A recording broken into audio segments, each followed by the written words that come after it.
in Drunkard's Path, I know that it's made out of a curved piece. I'm having a little, there we go. A curved piece and what I'm going to call the framing piece. I don't know that it's called the framing piece. I'm just going to call it that. And actually, I think I might want to recut my curve only because I don't like that curve. You know what? I will use this curved piece. That's fine. So here's my curved piece. And from this piece, I'm going to cut this piece of black. I'm going to cut my framing piece.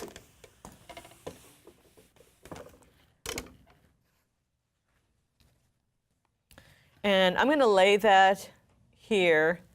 I definitely want extra room. I won't need this extra room. It's going to get, I won't be needing it in the final piecing, but I'd rather have extra. And so I call it the framing piece because it frames my little quarter circle. Okay? So what I'm going to do is actually use that as my template, use my curved piece. I could have also drawn this framing piece, or cut this framing piece first. That would have been fine too, to work in the other direction. But I decided to go ahead and cut the curved piece first. This is one of the few times that I'm actually going to I'm going to fold this in half, and I'm going to mark the center point by kind of creasing it with my finger, clipping away a little bit, and I've made a little V shape. I'm going to do the exact same thing on my framing piece. Pinching it with my finger, cut a little corner, or a little V-shaped piece away. That is like super important because that's where we're going to start our pinning. So, and we're going to pin this. This is not something that you can not pin.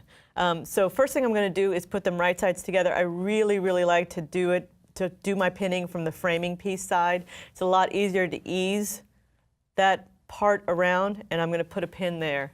And then I'm going to just very gently, you don't want to tug, I'm going to put a pin, I mean, it's not even 3/4 of an inch away.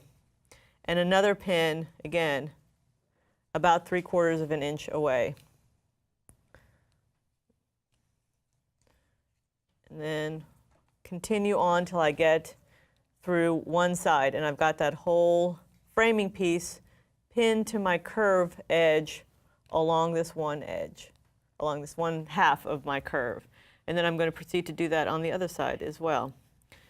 Go a little ways, pin, go a little ways, and pin all the way to the end of my curve. The reason I want to pin so extensively is I don't want it to kind of, and this one's actually not a really good job. I didn't pin it where I wanted to. I don't want any kind of bunching up. I want to be able to easily ease it around. And you see, it's like I said, I got a lot of extra here. Great. Extra is good. Not enough, kind of a problem.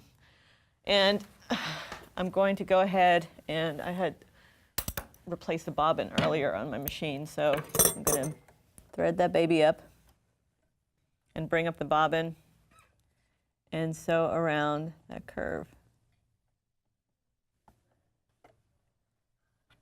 Let's bring up that bobbin.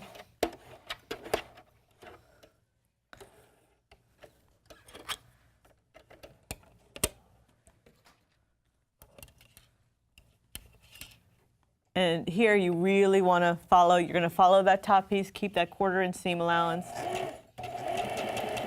So relatively slow so that you have time to take out the pins before you get to them, before you sew over them.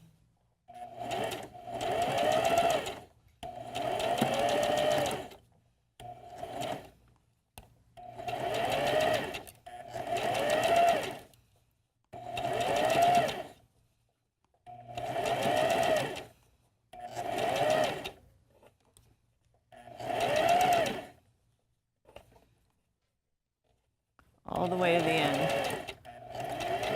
And I did sew over pins, didn't I? All my talk about not sewing over pins. At least it didn't make that ka-clunk sound. Okay. So here we go. Here, again, it's not a bad idea to clip these curves. to just go ahead and make little tiny kind of slashes about, 3/8 of an inch apart.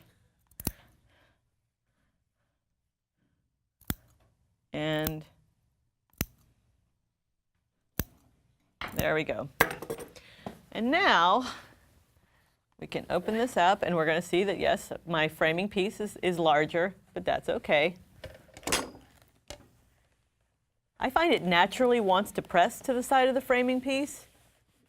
I don't know why, but that's been my experience. And now I can trim it away. But since I have extra, I don't have to worry about trimming it. And there's a quarter of my circle.